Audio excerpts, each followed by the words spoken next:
Hey, Lord of the Rings fans. Welcome back to Voices of Arda, episode 4. We were embroiled in a wonderful, wonderful discussion about race and Lord of the Rings, and we have so much more to add to that. We have our wonderful guests. We have AndieINC, sort of like Hey. Kids Incorporated, you know? Andie Yeah. Inc. You remember that show? And then we have Iris. Do you like when I roll my R's like that? Does that... Yeah, It's Okay. beautiful. that's the It's vibe. beautiful. And if anybody wants to know, Iris's pronouns are they and them. This is something I'm learning. I'm trying to do better at using, and I respect it so much. And make sure you correct me if I ever get them wrong. But Thank that's you. what this is all about. It's all about learning and respecting other people's opinions and everything. And then we come together and we all love Lord of the Rings. And then we come from different backgrounds. Look at this: 2 white women, a black guy, and an Asian lady. Look at this. You know what I'm saying? And like even then I just said a woman, but they and them. I gotta catch myself. You know what I'm saying?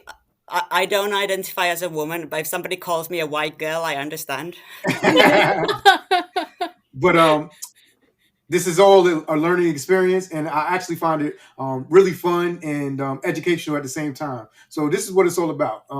So let's continue on with this episode. Kali, let's get this boat steered in the right direction. Oh gosh, you're so funny. This is great. But it's perfect. It just goes to show that, we are trying to help our listeners learn about people of color and all diverse representation, and here we are teaching KnewBetta as we go about diverse representation in gender identities and pronouns. So we're all just learning, and here we go. This is amazing. And guess what?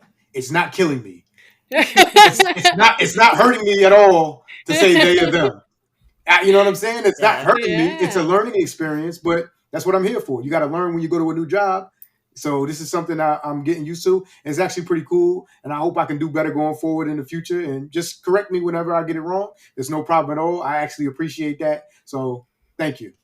Beautiful. We love that. So the last episode, if you are coming in sort of not from binging the last episode, we talked about the Lord of the Rings fandom and some of the racism and the sexism that we've experienced being members of the Lord of the Rings fandom.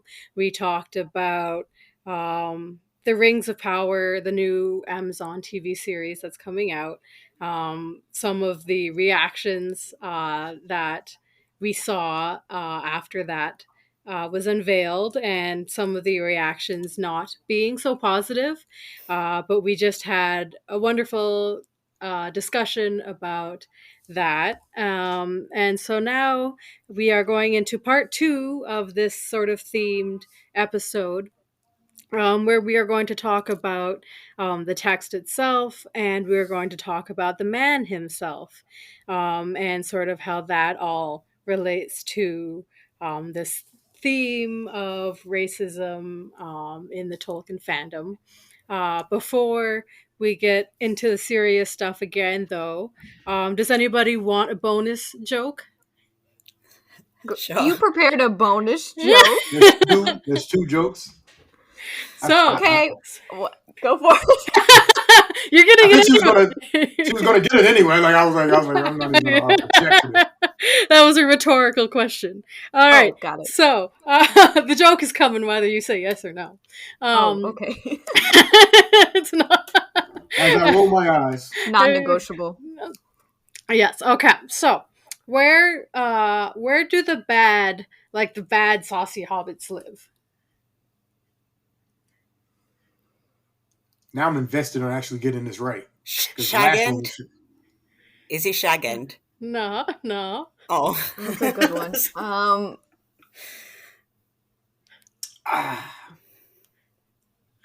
God, I'm literally staring at a map of the Shire. All right. I don't know. All right. So the bad saucy hobbits would live in the worst of the Shire. Oh my god. The worst of the Shire. Worcestershire sauce? Worcestershire. In battle rap, they would call that a reach. In battle rap, they would say that you're reaching. I thought I know. the saucy would be the key word there, Oh Tilly God, you're To so our I funny. went in the wrong Shire. direction. Yeah, totally. I was like, I don't know. I was trying to see like what pun could be made out of like these towns, and I was like, I don't know. No good ones. No good No. puns are ever made from my jokes. So, all right, there we go. Dad joke out of the way. 2 Shire jokes. All right, back Love it. now. Back to the serious stuff. So,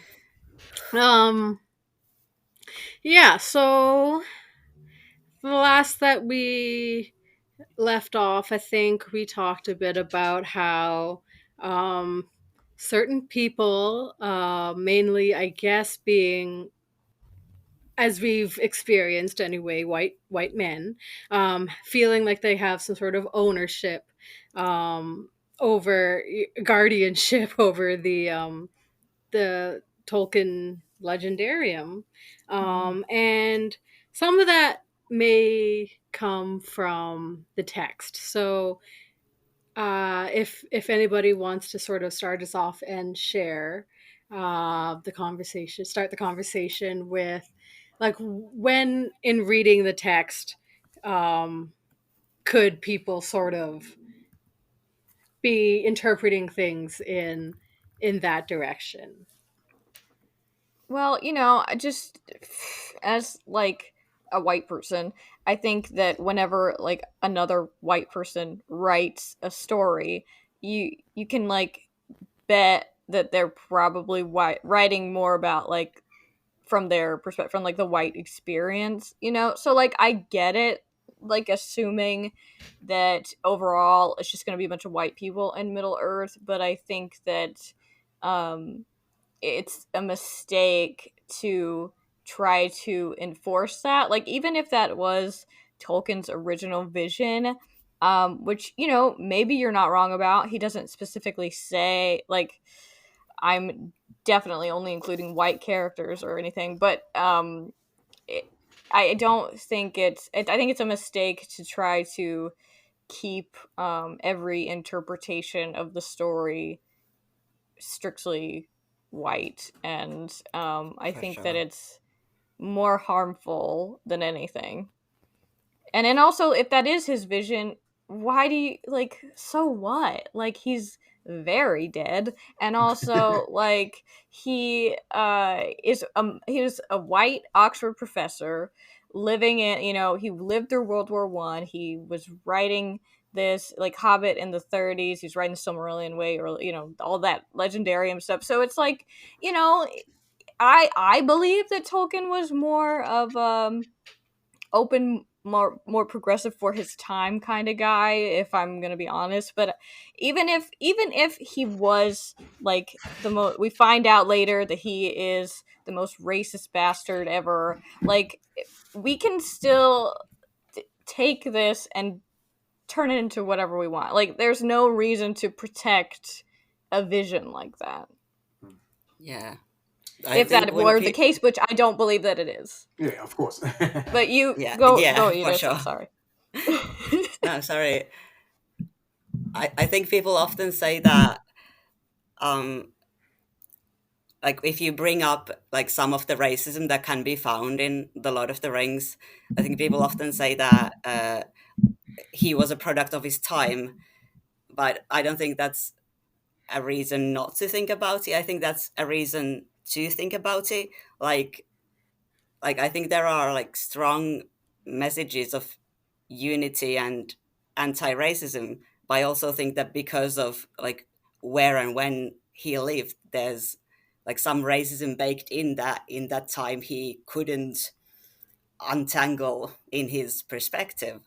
And like I don't know how useful it is to just keep going over like every detail of representation in the text, um like in the whole conversation, but I think that's like good to acknowledge that he was like impacted by some racism, maybe. Yeah, no, that's Yeah. I don't think that's something you should be afraid to say. That's what it was. He, was product Yeah, I writing mean, it's like as his time. Yeah, I from don't his know how you could experience. escape having some sort of racist belief in, the early 1900s, the first half. Like, I mean, he died in the 1970s, so like and that was when we were still dealing with um so many problems, so it's like the I don't to me, there's too many things, and some of his own words, outside of the text of Lord of the Rings, that make me think that he wasn't.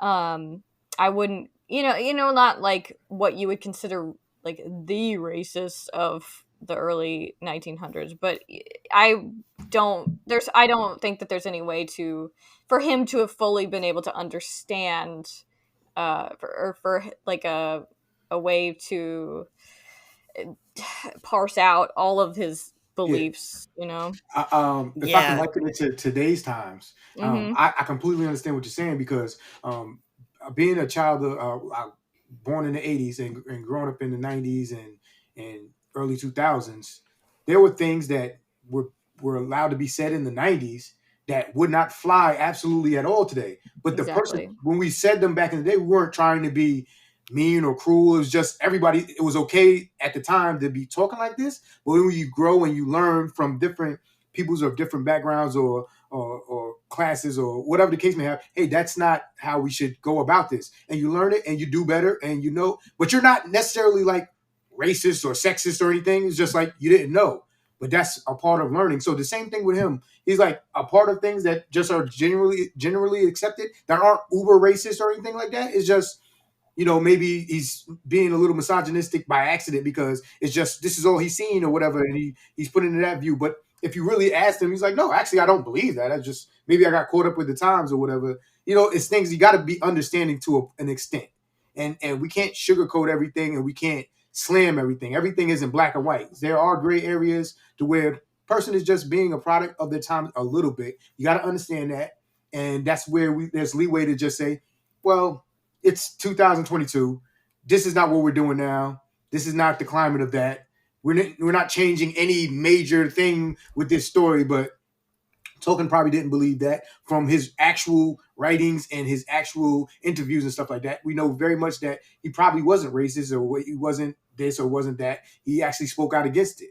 So, Yeah. using that information, we can throw this part of the book out the window. Or what we interpreting as this is just and his perspective of the time, or his even just the side little tricklings that from the time. It happens to us. It's happened to me. It's happened to you. That's just being real. That's just being honest. So once we stop kidding ourselves about that, we can all be better. Yeah, yeah. So, a big part of this is when the fans are being all racist, and it's easy to say, well, f off, you're not real fans. But that's not true. They are real fans. They're real Tolkien fans, and they're problematic. You can be both. You can be two Yeah. things at the same time. And so, like, dismissing them and dismissing anything in the text as being 100% not racist is also probably isn't being honest, I don't think either. So like a lot of the I guess fuel that these lore purists will come at me with is sort of, well, he described the elves, as one way and then the orcs as another way. Where yeah, so I mean this I will put that there and let you guys discuss. I think it's difficult to like strike a balance between these are things we want to recognize and these are things that racists are using as fuel. Yeah. Mm-hmm. Um, Yeah.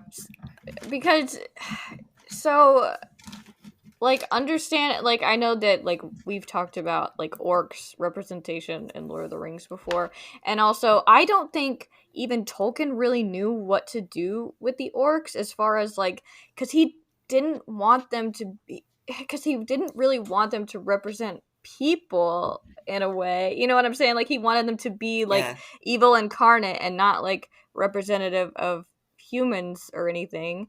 But then he gives them these descriptions that at the that we have seen applied to people. Yeah. Iris, do you have some of those examples off the top of your mind?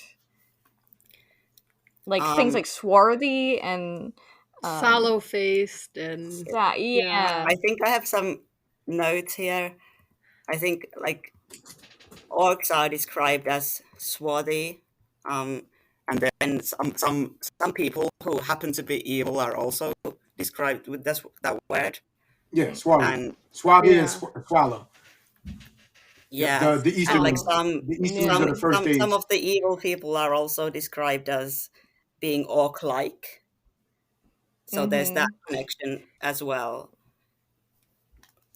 So Yeah, so it's like, I think that because he wasn't quite sure like how autonomous orcs were, or like even how they were created. Like, he changed his mind about that several times. So like, Yeah. we're coming up against so to try to shoehorn like forcing Tolkien to like be making a direct one-to-one, I think is obviously a mistake. If somebody is like trying to use that as like for their racism, but obviously like they're gonna, but like do you know what I'm saying? Like, as far as like if we're really actually trying to get into Tolkien's brain about it, like I think if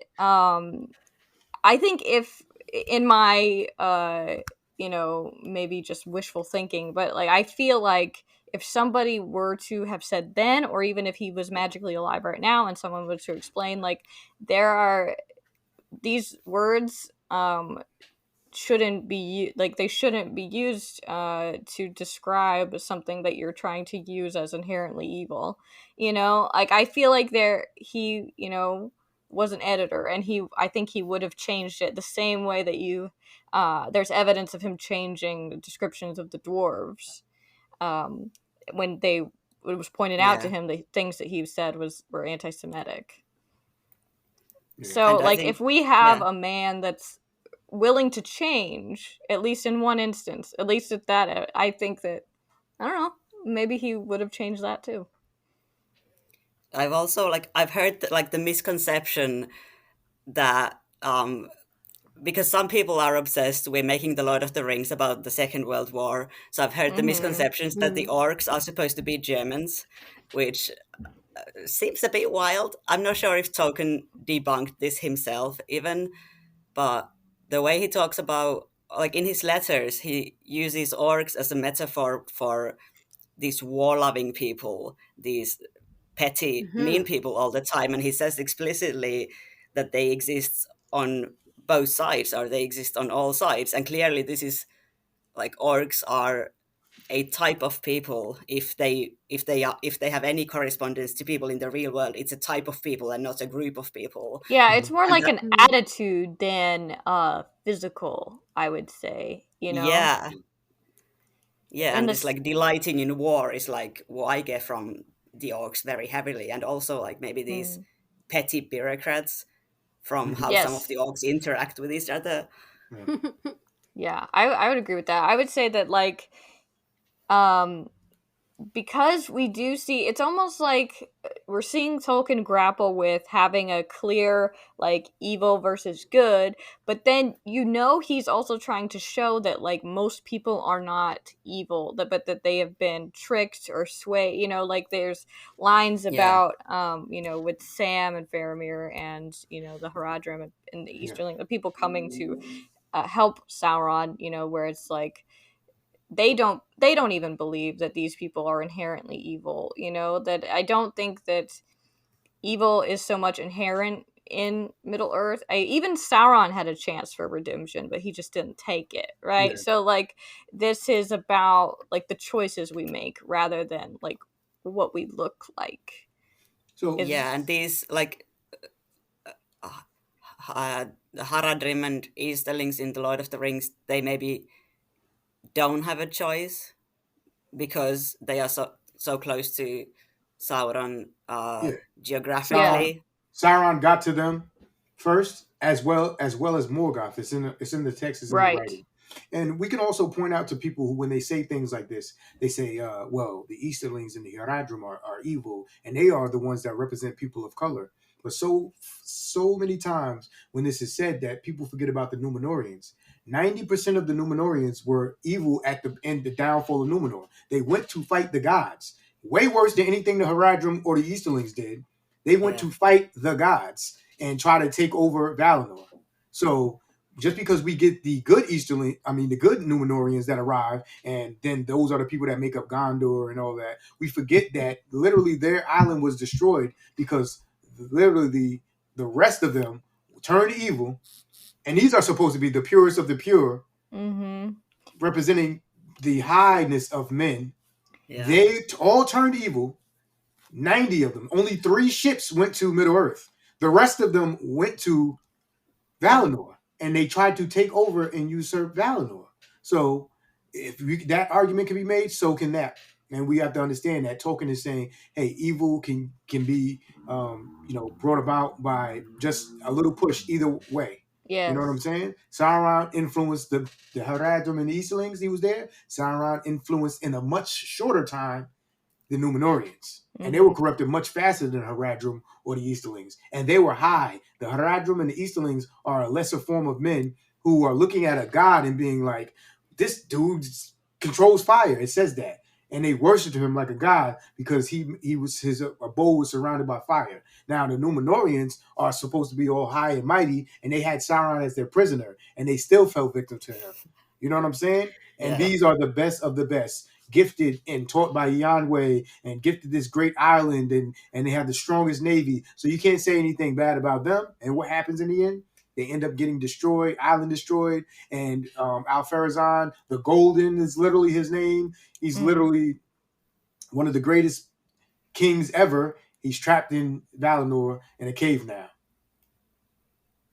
And when you think about it, like, because Lord of the Rings is such a small slice of the full legendarium, right? And so good and evil, when we're trying to use these characters, and trying to equate them to people in real life, but it's not as nuanced as I would say Tolkien gets in the Silmarillion, where it's like the elves, we want to think about elves as being like the good guys, right? But we have so many instances of elves clearly making very bad decisions, and it's like, but does that make them...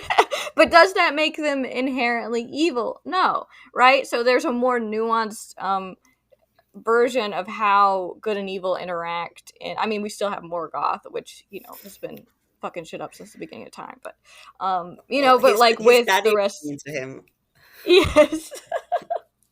But so like, but with like all the different peoples we have in Middle Earth, it's definitely a mistake to try to give evil only to a certain type of person. And this is why I always recommend, I'm not forcing the Silmarillion on anyone. If you watch just the films and you haven't read the books, great, that's on you. And that's perfectly okay. A bit more understanding comes from, as Andy was saying, if you read the Silmarillion, and we talk about the Easterlings, we talk about the swarthy men, this is how they describe the Easterlings, right? We have those of the Easterlings during the near Neath Noriad, the Battle of Unnumbered Tears, who betrayed the elves and fought against them on the side of Morgoth. But then we got to remember, the other half of them didn't betray them. They got caught up in the betrayal of the other Easterlings. So half of the Easterlings were bad. Half of the Easterlings did not betray the other Easterlings. But the elves couldn't tell who was who, so they ended up just fighting all of them and hating all of them. But it's very specifically said that Ulfang and a couple other ones turned bad. But the other ones that followed Maethros didn't turn bad. It was the ones that followed Caranthir that turned bad. So we got to remember that. And they're described the same way. They're the same people. So they're not all inherently bad at all by any means. It's just who got influenced and who didn't get influenced. Yeah. And just like she said, the elves that, if you think about elves as all powerful, all omnipotent, nice beings, benevolent, but we think about people like Feanor. We think about Eol. We think about Maeglin. These are terrible, terrible beings that did terrible things, whether they were influenced or not. So was Sauron. He was influenced, but we don't forgive what he did. And literally, they did terrible things. So it's not just as simple as talking about it. It's what happened to them, the path they chose, and boom. And they're supposed to be the purest, right? This is the word they use. Fair, pure. Fairest. They're supposed to be the fairest of all. And look at them. Did the most evil deeds. Feanor literally ruined the world with his actions and his sons. You know what I mean? So like I think that a lot of people like to sort of, I don't know, equate Tolkien's work with the Christian Bible. And so when in the Christian texts, there's always like light and dark themes, and light is like the good and dark is like the evil. And so people try to apply that lens to Tolkien's texts. But I think Tolkien was maybe Yeah, I mean, he was trying not to. He were taking that wasn't. too literally. Yeah, because it's like darkness. I feel like for Tolkien, he's literally talking about, are the lights on? Do you know what I mean? Literally, Like, right? Like think of literally Lord talking about Wendy. light and dark in the sense of good and evil, and it's just the words she's using, and then people twisting that and using that because skin color can be used in that same context of talking. Like, oh, dark, I'm dark skinned. It doesn't mean I'm evil because I'm dark skinned. He means dark in a different way. He means things that are typically done. More crime happens at night than in the daytime.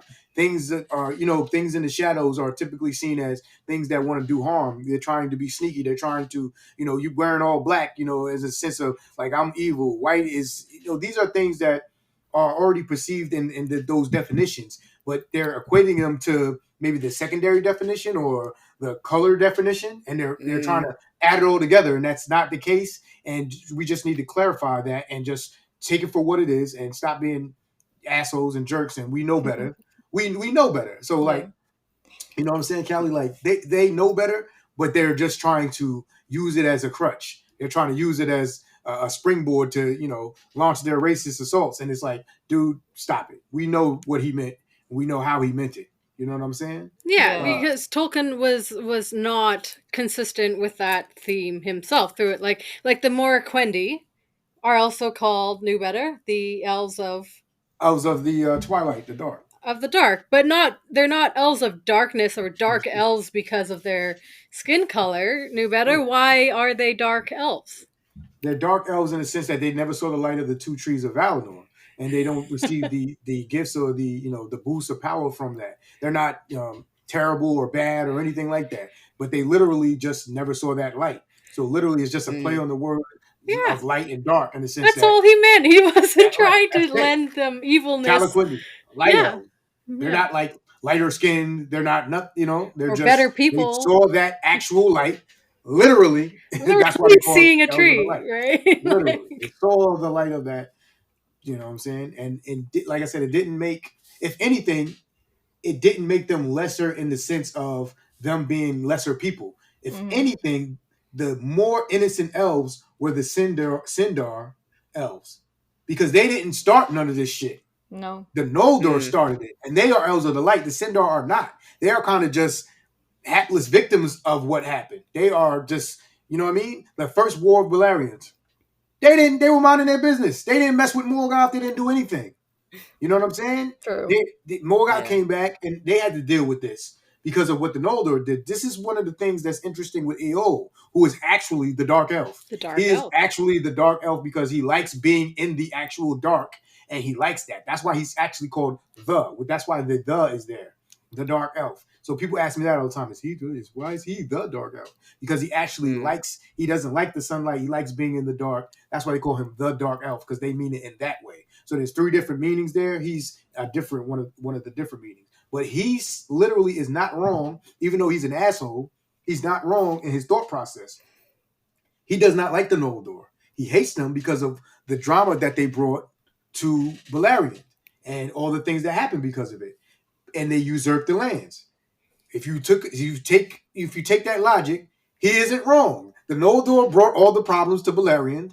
The Noldor usurped the lands that were free in Beleriand. They did do that. Now, him going about other things, he's an asshole. He's completely a jerk, does things wrong.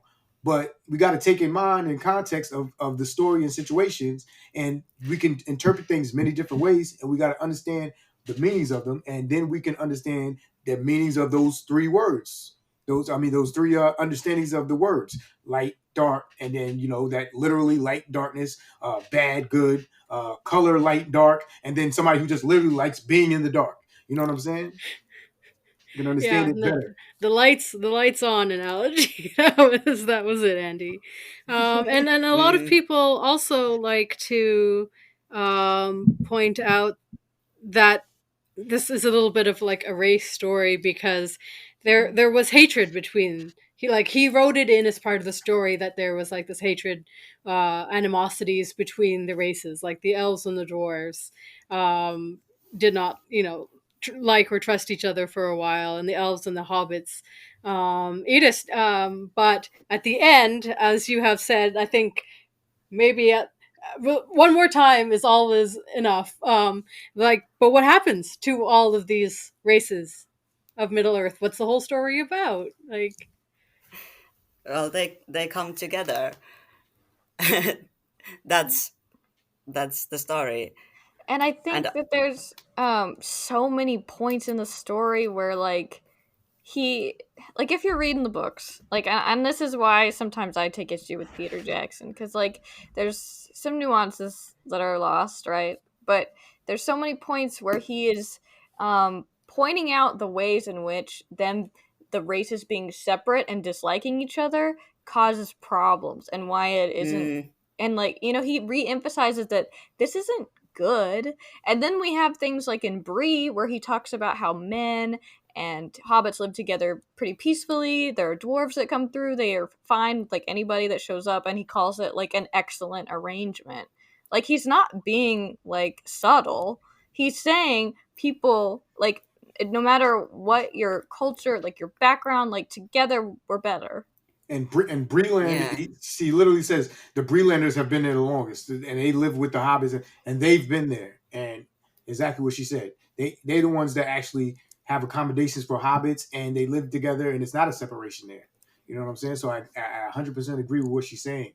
There's also a point where, if you read the Silmarillion, you understand that the hatred between the elves and the dwarves is not a race hatred. It's a hatred because one of the gods who created the dwarves did it without permission. And because of his lack of patience and his selfishness, his children are like him. And that's why, even though they were allowed to become beings, that's why they don't get along with the elves, because those are the children that were set to first. He's like, of course, they're going to be the children, but because of what you did, they're not going to get along. Not because they just actually hate each other and everything like that. And then, like I said, and we see so many points where they do get over it, right? And they figure out how to do things together. Well, Andy, literally. Oh, go ahead. Sorry about that. Go ahead. In the Lord of the Rings,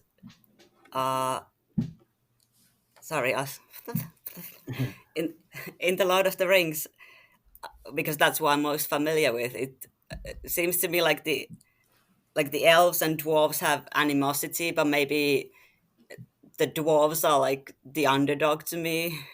Mm-hmm.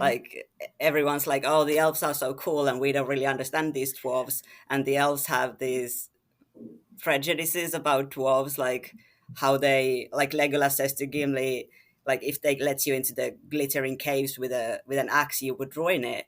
And Gimli is like, what are you talking about? We love craftsmanship. We would make it more beautiful. And that's a misunderstanding that the elves have about the dwarves. And this relationship between Gimli and Legolas starts to mend that. And I think there are so many places in the Lord of the Rings where you can see respect between these different races or species. Also so many places where the hobbits are shown respect by people who have more power than them. And in the epilogue that isn't published with the Lord of the Rings, Aragorn comes to visit Sam and his family, but he doesn't come into the Shire because he has made a promise that no man or human will set foot in the Shire after Saruman's people. So he doesn't even come inside the borders because he has this respect for the hobbits, even though he has all the power over them. I think that's Absolutely. beautiful. Very telling, and it's echoed throughout all of the ages, third, second, and first. I find it really, really telling as we see like we're going to use these two races as an archetype, an analogy for what's going on today, and different races not getting along or thinking one's better than the other. We look at the dwarves and we look at the elves, right? So the elves are we'll say they're the higher race and everybody loves them and they're looked at as more, loved more, right? And then the dwarves are kind of looked down upon for the most part, right? Even by races that get stuff from them. But look at that, the first age Thingol, he's very high and mighty king. Literally everything that he has in his palace built by the dwarves. All his arms were made by the dwarves, and this wasn't a slave relationship. He did it because he knew how skilled they were. This wasn't he forced them to They labor. got paid. They got paid, and he gave them the great pearl of Nymphalis, and he knew their skill, and he was like, wow, and he respected it regardless of how he felt. He had to acknowledge it, and Melian really acknowledged it and gave the dwarves much knowledge because she knew better, and you learn in this story those things. And then we go into the second age and we see Celebrimbor's relationship with Narvi, and then Yes. what happened when they worked together. Whole Middle Earth was increased. The trade route was increased. The opening lane for Galadriel and her people to get to Lothlorien through Khazad-dûm. Literally everything grew better and stronger. And we had the men's in the third age, the men's relationship at Dale with the dwarves of Erebor. They didn't look down upon them. And then Dale became one of the wonders of the world as well as Erebor because of their relationship and their work together. And then even when we look at the tunic that was given to Frodo and Bilbo, that was made of mithril. It was made by the dwarves for an elven prince and then given to a hobbit.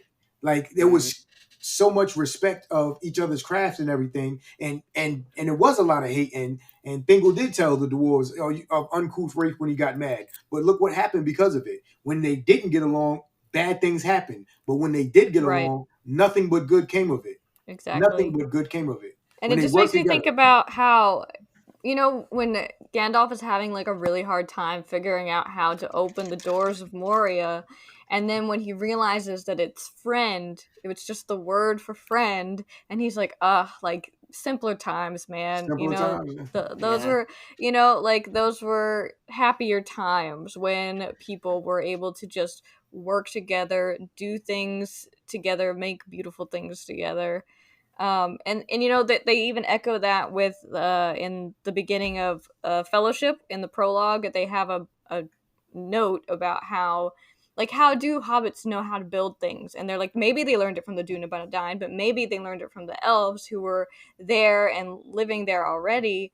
But and it talks about how, but hobbits being afraid of the sea and then associating the elves with the sea, they became estranged, and like as they worked less and less together, they became like hobbits became afraid of elves and thought they were like an omen of death, so then they didn't want to be friends with them, and they shut themselves off from the world, and then that's how we get you know Frodo and Bilbo being so exceptional because they are so More able to. worldly. Yeah, They understand. They're exactly. more worldly. They're able to understand the elves. They've been around them. They know that these whisperings or these rumors aren't true. Like even now in the third age, the elves and men are estranged from each other, except for the Numenorians, and that's because the three houses of the Edain that help the elves in the first age all come. They make up the Numenorians, whereas the Easterlings make up all the other men of Middle Earth who aren't trusted by the elves. But if they understood what actually happened, it was a Yeah. misunderstanding that, yeah, you have a right to be mad at some of the Eastlings, but not all of them turned. If they knew that, but they just kind of said, remove themselves from anybody that's not Numenorian of that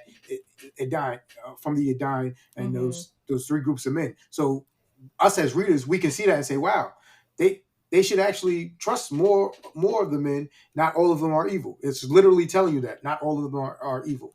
Yeah, So he's constantly re-emphasizing the ways that like how being even if you, because you know you can love the Shire, and obviously the Shire does get to stay separate from a lot of Middle Earth even after Aragorn becomes king, but the fact that they are able to have a better understanding of the rest of the world, being able to speak other languages, being able to work together with folks, and you know, like the knowledge that Merry and Pippin even bring back about Rohan and Gondor makes the Shire better, you know? They're So like it's just ambassadors. constantly.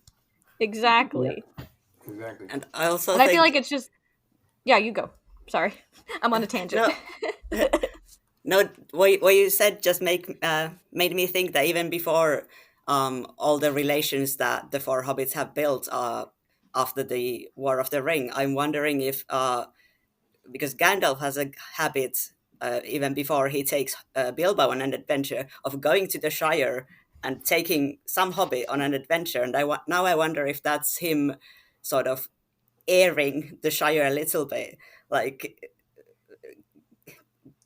give at least one hobbit here and there a little bit more of a touch with the outside world to keep it from becoming insulated and regressive. Yeah. I even think in the terms of the bad guy, right? So we take Sauron, right, who in the Second Age held the elves in all the high esteem, and he said, "These are the strongest ones. I'm going to make the rings of power for them." He made the rings for the elves. He didn't make them for any other races. That Mm-mm. didn't work. And then he had the most success when he actually took the rings back and redistributed them to the other races. That's when he had the most success. He got the nine. Then he had the dwarves, Mm. who, even though the rings didn't work on them how he wanted, they still came to evil. And even in evilness, the mixing of the races and working with different races works better for even in evil.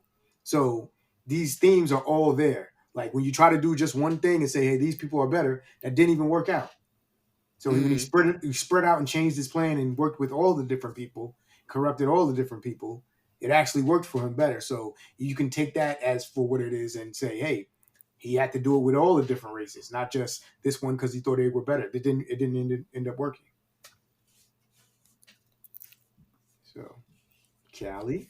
That's awesome, guys. Like that was a really satisfying conversation personally for me to hear. Like I enjoy it. Like I obviously if you want to interpret the text a certain way, you can do that, but hopefully we've given our listeners more than enough examples from life, from the text itself, from the books themselves, and the story that Tolkien wrote, like the pure lore. Hopefully, we've given our listeners enough of that for them to understand that there are other ways also of interpreting the texts, and very positive ways of interpreting it, and hopefully we have been able to share that with our listeners. But yeah, guys, no, that was really awesome. So now we've talked about the text, let's talk about Tolkien himself, the man. When I was doing my research for this, I mean, I knew, but I always do research so that when I say something, I can substantiate it with like a link to where I got it. But I guess in We cite Italy, our sources here. yeah, sourcing, yeah, it's very important. But I guess in Italy, Lord of the Rings was being used by like fascist organizations for recruiting, and like the British Wow. National Party has embraced this text as being, you know, like, yeah, racist recruiting tools, and I think Tolkien would absolutely hate that. Oh, Uh, 100%. Yeah, not to be in a dead guy's head, but I think he'd be horrified. He I mean, literally fought against that. So yeah, you so know, let's Yeah, talk more about that. He fought in World War I. I always I don't know why in my brain, because he spoke a lot about World War II. So in my yeah. His brain I'm son like, fought in World War Two. War II, yeah. he did Christopher. what? He His Christopher son. fought in His World War II. son Yeah, fought. Gotcha. Okay, Yes. yeah, yes. and they had a lot of. they sent a lot of letters to each other during that time. So that So might be the connection. yeah, oh, that's where like a lot of the material that I But came that's across for this fascinating episode that is some people would try to claim it as fascist, because I feel like everything about it is clearly Anti-fascist. anti-fascist. well, given the Unless you're text literally of what going we with the just ideals talked of about. Sauron. Yeah. Yeah. Unless you're going with those ideals, which is like, oh, you're an asshole then. You Yeah. know? So if they used it, it's like they're using one part of it and saying they can't be using the Right. whole text. Because It doesn't work. clearly, I mean, we can take anything out of context, right? And Exactly. bend it to whatever we want. Very Sauron thing to do, if you ask me. But, you know, if we're actually looking at it as a whole, there's, like, what the conversation we just had. Like, there's so many examples. And, like, in his, like, anti-industrialism themes, like, his anti, like, dictator theme. I mean, there's so many things, right? So And many things. The so misuse of power, of a powerful tool, whether it be the bomb or, you know, whatever you want to liken it to, because let's just admit it, there's endless things you can say that this is about, whether it's the Bible, whether it's about World War II, and that's not an accident. You know, he wrote this to apply, you know, he's got these large sweeping themes that are, you know, immensely applicable to so many different situations, and that's not an accident. And so when people try to make that allegory for World War II, like, you can make it apply to World War II, but it's not an allegory in that it's not trying to represent it. You can make the Lord of the Rings apply to the Vietnam War. You can make the world, you know, you can make it apply to civil rights movement. You can make it apply. You can make it apply to anything if you try hard enough. You know what I'm saying? Those are the same people that fold the dollar and they say, "Oh, look, the two towers and it's the plane flying." Like, what are you talking about? Because the themes are so big. Yeah, just if you look for something hard enough, you can find it in anything.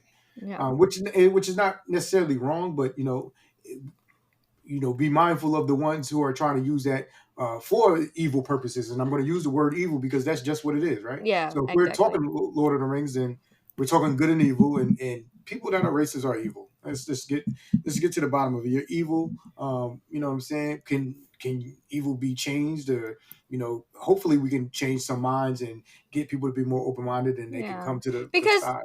Racism is a learned thing, right? And it's a learned thing. The way that you know, and we can unlearn it, and we can change it, and we can fix it, you know. And I think that that's also, you know, you could apply that here as well to the story, that like when evil seems with that, like, constantly we have the most wise, fairest of them all beings questioning this plan to destroy the ring, right? Like, oh gosh, I can't remember his name, but it's one of the elves, and he's like, I would say this is folly, like, if I didn't want to, like, correct, you know, disagree with Elrond, that this is the path of despair to try to end evil as we know it. But they're like, no, this is exactly what we have to be doing, you know. Exactly, yeah. We can look at like instances in the films or the books. Like I always bring this up because I just thought it was very telling. Like you know, like you said, racism is a learned thing, right? So then we have the Dunlendings who absolutely hate the men of Rohan, and they've been kind of taught this from past instances, and they even thought that the men of Rohan were going to kill them, and then after the Battle of Helm's Deep, they were literally let go, and he was like, "All right, you just can never take up arms against him." And they were like, "What? Thought you were going to kill us?" And he was like, "Nah, man, we're not like that. Actually, so somebody told you that, and you thought that, but no, we're not actually like that. Just go." And the same thing also happened at the Battle of Dale.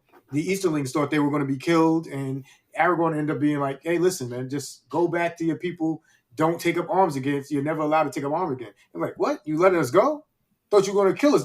Sauron's been telling us you guys are, you know, crazy, and because you're listening to the wrong people. History's been taught to you wrong. Same thing happens with racist people. They're taught by whether it's their grandparents or their parents, and that just they're on the wrong side of history. They can be taught that no, that's not the way.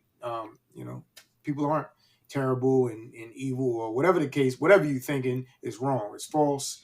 You know what I'm saying? And hopefully we can change people who had that mindset and are listening to our podcast today. Yeah. So Yeah, and I think there are like if you want to like draw a parallel between like the evil of in the Lord of the Rings and the racists in today's world, I don't know if it's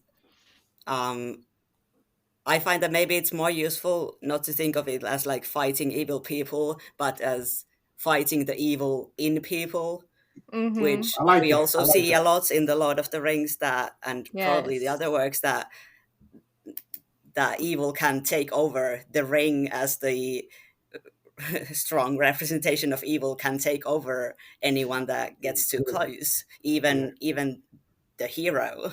yeah. Even good-hearted Absolutely. people like Boromir, absolutely. And I Yeah. love that because so much of in Lord of the Rings, Sauron is this like disembodied force, right?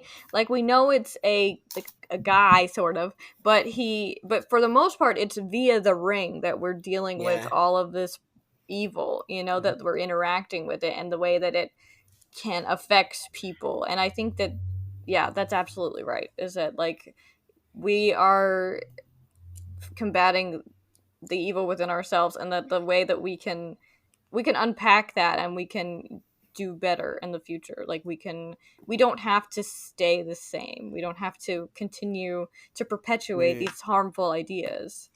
Yeah, and that, I mean, Edith, I think that is like the truth bomb of the episode. I think we found the name for our episode right there. And yeah, you're right. It's not fighting evil people. It's the fighting the evil in people, and that can change. Tolkien himself, when he first wrote the dwarves, they were not written kindly, and he did openly say that they were written to be Semitic, right? Like they were written after the Jewish people. But after World War II and everything he saw going on, and some feedback, that his description of the dwarves was too anti-Semitic, he changed it. So I mean, on the one hand, the dwarves were sort of, the negative part of the writing was that they had this immense greed and this desire for riches. Um, but I think more for him, the story was that the dwarves, like the Jewish people, were displaced from their lands. They were forced to learn a new language and stuff. Mm. And so if he could learn over the short course of his lifetime and go back and change his works to reflect them better, so that, that wasn't so strongly reflected in his own story. I mean, I like, why can't the rest of us change Yeah, as well, right, and adapt to things? absolutely. Yeah. Absolutely. That, yeah, beautiful. That beautifully put. Thank you, Edith, for that very much. That's excellent. Um, I don't know. Have we really talked about? I guess the last thing that I hear a lot that I think I would like to get some resolution on is that a lot of people say that like Lord of the Rings is a representation of the history of England, of the ancestors of England, um, but Mm. like the fact that it's like a history of our Earth. Um, but I don't think that this crowd is of that mind. I will maybe Edith, I if you, I think that's a big misunderstanding. yeah. Like It's he like the based, most famous quote he never said. yeah, Like, yeah, but like you being from that side of the pond, like what sort of impression do you get from people there? mm, I can you ask again? Yeah, so I guess I'm asking you as a European, Mhm. Mm. like like, so that's what we in America are being told by people in England. We're being told to mind our own business because Lord of the Rings is England's story, is England's Mm. ancestry, and English people have a right to be upset if their ancestors aren't Mm. portrayed the way that they imagined it in the Lord of Oh, the that's, Rings.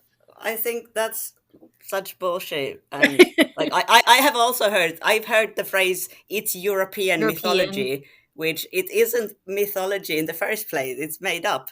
And like I think like some of where this comes from is probably that Tolkien felt that English mythology was lacking, so he wanted to invent his own. But then that's not the only thing that went into that, and it's not based on English mythology because it was born out of a lack of English mythology. So how could it be based on that?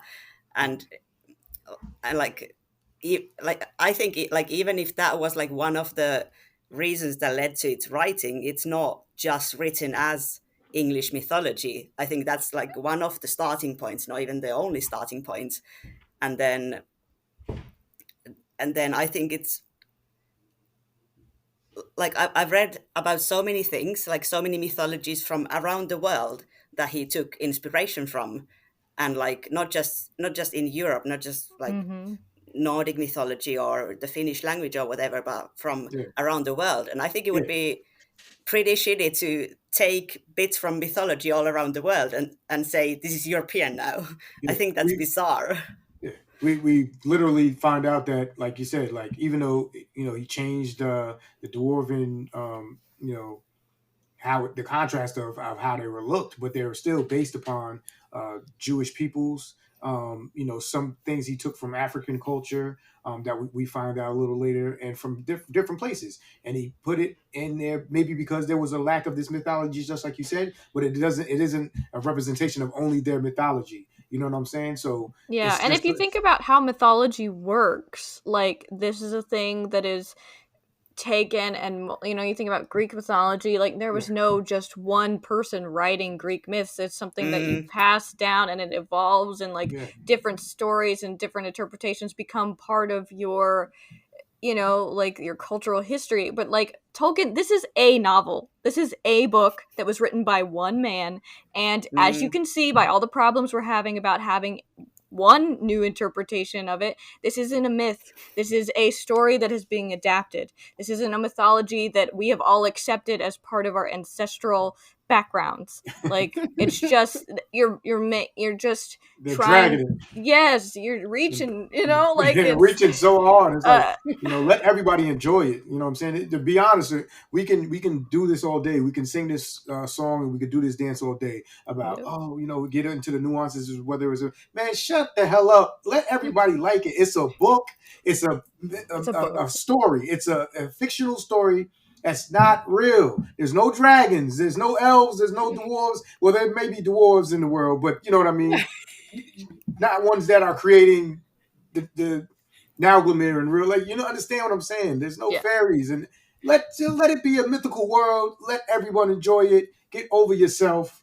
It's not that serious. It's that serious because we love it. But other than that, you're doing a lot. Like it's funny because it's like it's not that serious insofar as like like the characters and the magic, but it's like as a piece of literature it can be, you know what I mean? But not insofar as like we're not like changing the world by showing different people of color or reinterpreting the story or whatever. Like your whole life isn't going to come crashing around your ears, and like your whole like Britishness isn't over now. You know what I'm saying? That's bizarre. People are taking it as if it's like the Constitution of the United States or whatever Britain's document is, like we're changing that or something. Like, this is somebody made this up there, guy. They just was. It's not that serious. Like, let us enjoy it for what it is. Let it be that serious to us for fun, to have, you know what I mean? Yeah. Don't make it into a real world thing where now we're excluding people or we're hating people because that's dumb. That doesn't make any sense. You're stressing yourself out, if anything. Yes. Like, you're weirdos. Stop being a weirdo. Yeah. Sorry, I have to plug in my laptop, but you can keep talking. All right. You know what? We're going to need you to be a little more prepared next time, okay?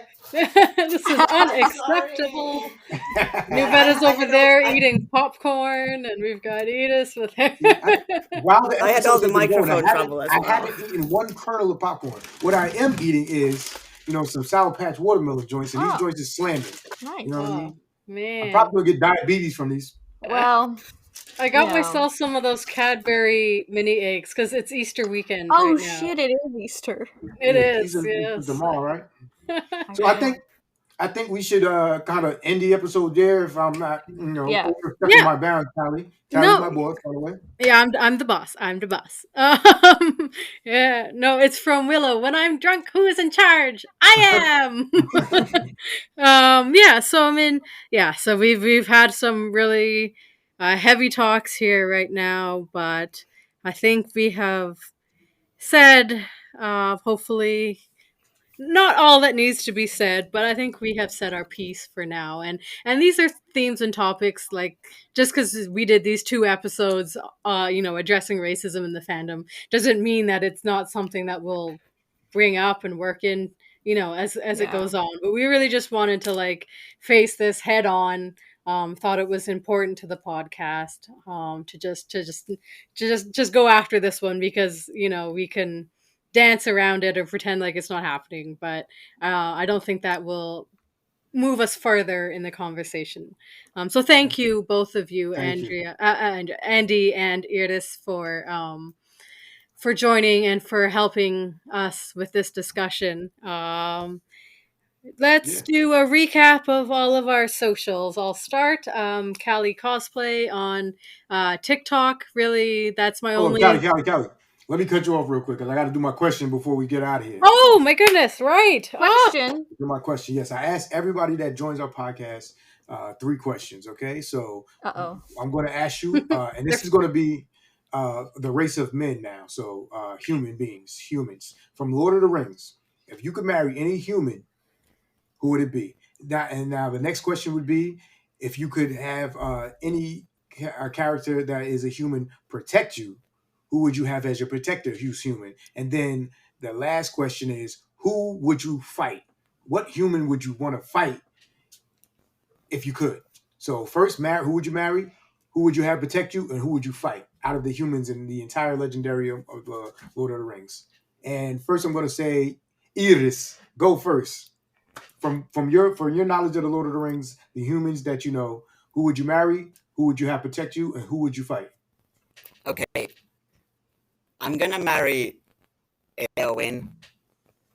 But I think I'm going to have Faramir protect me, so they can be around each other too. And then I'm going to... So they can just be happy. Yeah. Okay. Are you fighting Denethor? Is that what you said? I'll fight Denethor. Help from my team. I agree. Excellent choices. Andy. Okay. Let's go. Okay, so I'm gonna say I'm gonna marry Faramir. Okay. I think he's my style of dude. And then I'm gonna say Baron protecting us. Okay. And then I'm gonna say that we're gonna fight. I also kind of want to say Denethor. Hey, it's okay. You can have the same answer. It's like, daddy issues. Everybody hates Denethor. All right. Well, he's just got. He's just a jerk. He just eats tomatoes like a freaking idiot, man. Like.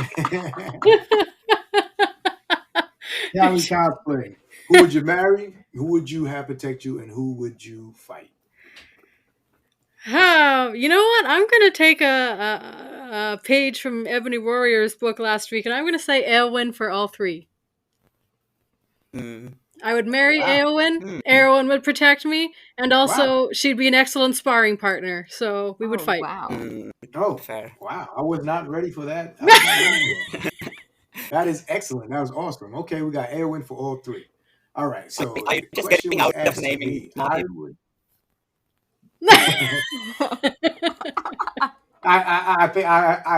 think she got out of it. I would marry Morwen. Okay. I would marry Morwen. I would have Hurin protect me. Okay.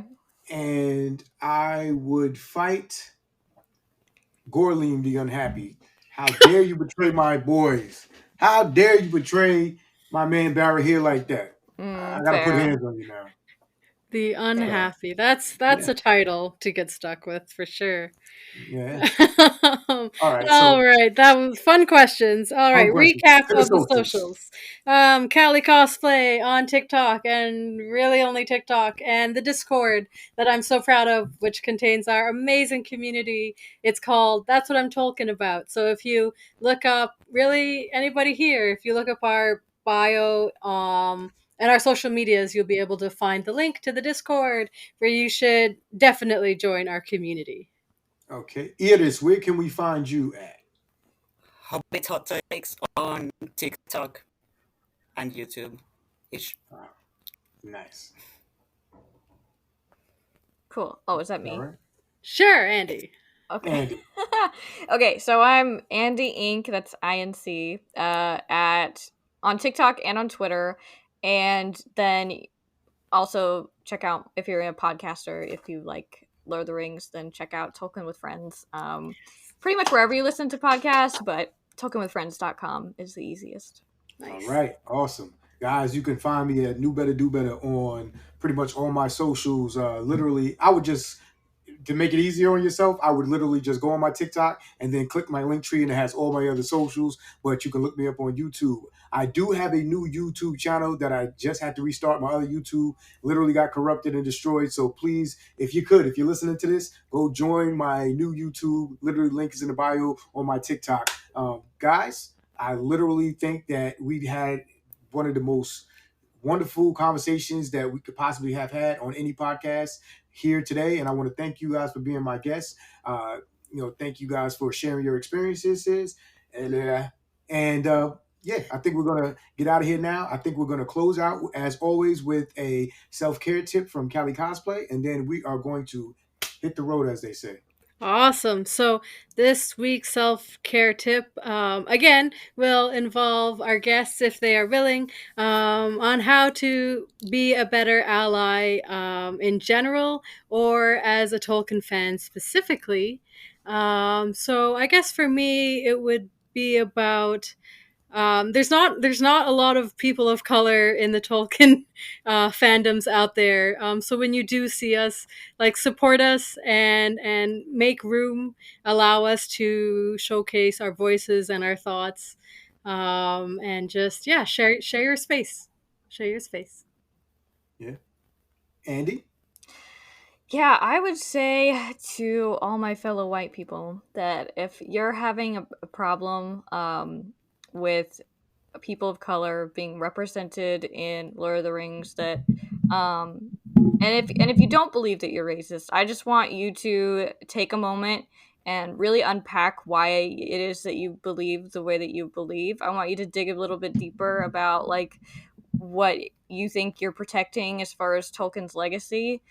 Because I think in order for us to truly protect it and to truly protect these big, beautiful themes that he's written is to include more people. So, I just want you to like take a minute, combat the racism within yourself. And then that's where you can actively, be an anti-racist, but also to help more people become see themselves as welcome in this fandom, because truly it is a great fandom to be a part of. And currently it's like if you're in those pockets of the good parts of the fandom, but I think that we can if we all do our part and like figuring out what it is that's going on within ourselves, and then we can be better allies to our wonderful BIPOC creators out there and people joining the fandom. So that's what I would say. Thank you. Iris. I would definitely agree with all that you've said so far. And maybe add that if you see racism in the fandom, or if you think that you see it but you're not quite sure, or if you see an innocuous video but the comments are horrible, I think even if you can't change somebody's mind, maybe it's important to at least show that there are people who think differently, that it's not just being accepted.